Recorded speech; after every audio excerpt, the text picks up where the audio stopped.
নমস্কার বন্ধুরা, আজকে আমি তাওয়ার মধ্যেই রুটি বানাবো। আর গ্যাস চুলায় সেঁকার আলাদা করে কোনো প্রয়োজন হবে না। গ্যাস ওভেনের চুলার মধ্যে রুটি সেঁকলে গ্যাসের মধ্যে থাকা যে কেমিক্যালগুলো বের হয় সেগুলো রুটির মধ্যে প্রবেশ করে আর আমাদের শরীরের মধ্যে সেটা গেলে খুবই ক্ষতি করে। তাই এভাবে তাওয়ার মধ্যে রুটি সেঁকে নিলে কোনো রকম ক্ষতি করবে না। আসুন তাহলে কিভাবে রুটিগুলো বানাবো দেখে নেওয়া যাক। প্রথমে তাওয়াকে খুব গরম করে নিতে হবে, তারপরে রুটি বেলে তাওয়ার মধ্যে দিয়ে দিতে হবে।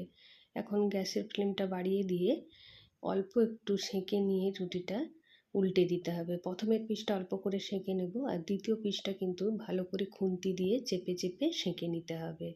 ভালো করে যখন সেঁকা হয়ে যাবে এটাকে উল্টে দিয়ে অল্প যখন একটু ফুলে উঠবে তখন সেই ফোলা জায়গার মধ্যে চেপে নিলেই রুটিটা ভালোভাবে গোল হয়ে ফুলে উঠবে।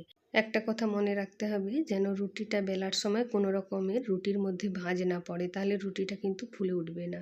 রুটিটা নামিয়ে তাওয়াটা ভালো করে মুছে নিলাম। এখন আবারও একটা রুটি তাওয়ার মধ্যে দিয়ে দিলাম। একইভাবে অল্প করে এক দিকটা সেঁকে নিয়ে আর এক পিঠটা ভালো করে খুন্তি দিয়ে চেপে চেপে সেঁকে নেব। ভালো করে খুন্তি দিয়ে সেঁকে নিতে হবে। তারপরে রুটিটা উল্টে দিলেই আবারও যখন অল্প অল্প করে পরের দিকটা ফুলে উঠবে তখন সেই ফোলা জায়গার মধ্যেই চেপে দিলেই রুটিটা একদম গোল হয়ে ফুলে যাবে।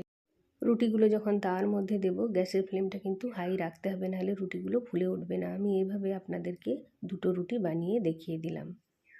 আশা করি আপনারা বুঝতে পেরেছেন রুটিগুলো কিভাবে বানাতে হবে। আর ভিডিও যদি ভালো লেগে থাকে আমার চ্যানেলকে সাবস্ক্রাইব করতে ভুলবেন না।